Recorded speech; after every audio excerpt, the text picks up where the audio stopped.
since I'm measuring everything, I might as well measure from the other end of the wall over to the threshold and see how well this is lining up, because that might come into play too. So I think I'm going to do that since I haven't started yet, and see how it's looking.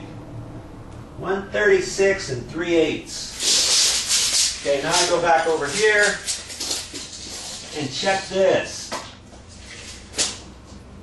135 1/2. The heck? 135 1/2. Wow. I'm where I'm supposed to be too. 135 1/2. Okay. Well, let's measure this again. I don't think I read it wrong. 135 1/2. Now granted, I'm up against a window down there, but the window is in the same line as that wall. Okay? And the baseboard looks flush right there. So let's measure this again.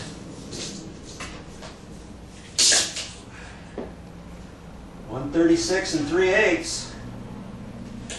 Let's see, somewhere along the line, a wall is not square.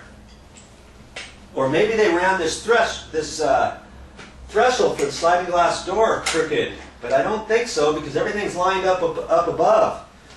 So I need to make a determination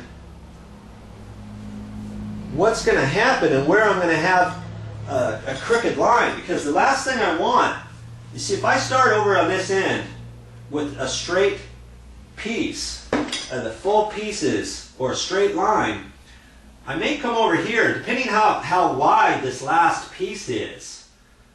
I don't want to have one of the lines on the floor showing crooked, like oh yeah, here's a line that's 1 inch and at the other end is 1.5 inches or 1 3/4, because you saw how far off that was, right?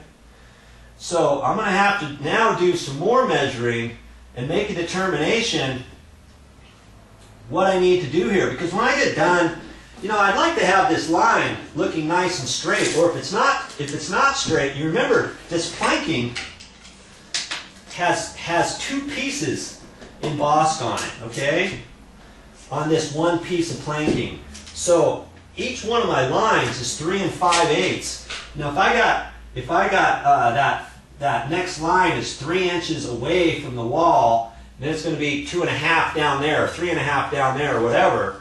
That's different than having a 1/2 inch here down to 1 1.25 inches or something like that, because you're going to be seeing this line here. So, you know, there's another thing you got to think about. Okay, how do I start off? Do I start off, cutting more off over there? Now you've got to kind of transfer those lines over here at the door opening, or do you start the first cut off and cut off, a 1/2 inch at that end down to nothing, or something like that, down along the entire wall, and start off where we're going to with with planking that's not perfectly the same measurement all the way across. Do you see what I mean? So think about all those types of things, because believe me, it's going to come into play once you start snapping all your floor down. Because the last thing you want to do is get down at the end of your job and say, oh, I should have done this, I should have done that. But, hey, if that happens, next time you do a wood flooring, you look back and see what you could have done differently, how you could have gotten that closer, and you're just going to get better. But, I'm just kind of pointing these things out to help you with your project the first time, so maybe you can start off with more knowledge the first time than had you have just done it by yourself and all alone.